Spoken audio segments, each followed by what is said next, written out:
Hello everyone, welcome to my channel. ఇప్పుడు మనం fruit custard చేయడం ఎలానో చూద్దాం.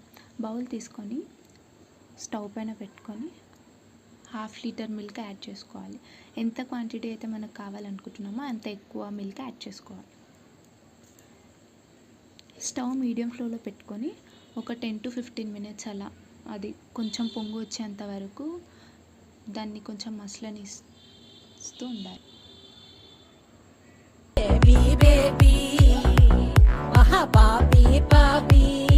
ఆయిల్ అయితే పౌడర్ తీసుకొని ఒక చిన్న కప్లో 2 or 3 స్పూన్స్ యాడ్ చేసుకోవాలి. పౌడర్ని మిల్క్తో పాటు మిక్స్ చేయాలి.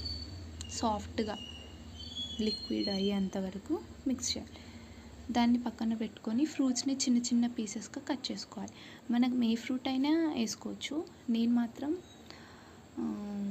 Banana, grapes, Apple, pomegranate cut చేసుకోవాలి. ఇప్పుడు బాయిల్ అవుతున్న మిల్క్లో మనం మిక్స్ చేసుకున్న పౌడర్ని యాడ్ చేయాలి. మంచిగా మిక్స్ చేస్తూ యాడ్ చేయాలి. దాంట్లో కొంచెం ఒక కప్ ఆఫ్ షుగర్, మీరు ఎంత అయితే క్వాంటిటీ తీసుకున్నారో దానికి తగినంత షుగర్ వేసుకోవాలి. దాన్ని కొంచెం సేపు పక్కన పెట్టుకొని కొంచెం చల్లారిన తర్వాత మనం ఏవైతే కట్ చేసుకున్నామో ఆ ఫ్రూట్స్ అన్నిటినీ అందులో యాడ్ చేయాలి.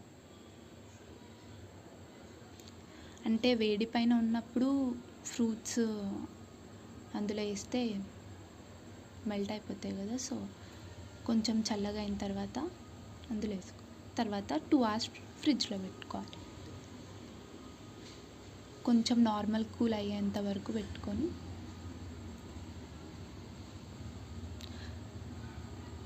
2 hours తర్వాత తీసి తాగాలి. నేనైతే ఫస్ట్ టైం ట్రై చేశాను, బట్ మంచిగా వచ్చింది. టేస్ట్ మాత్రం చాలా బాగుంది. Thanks for watching.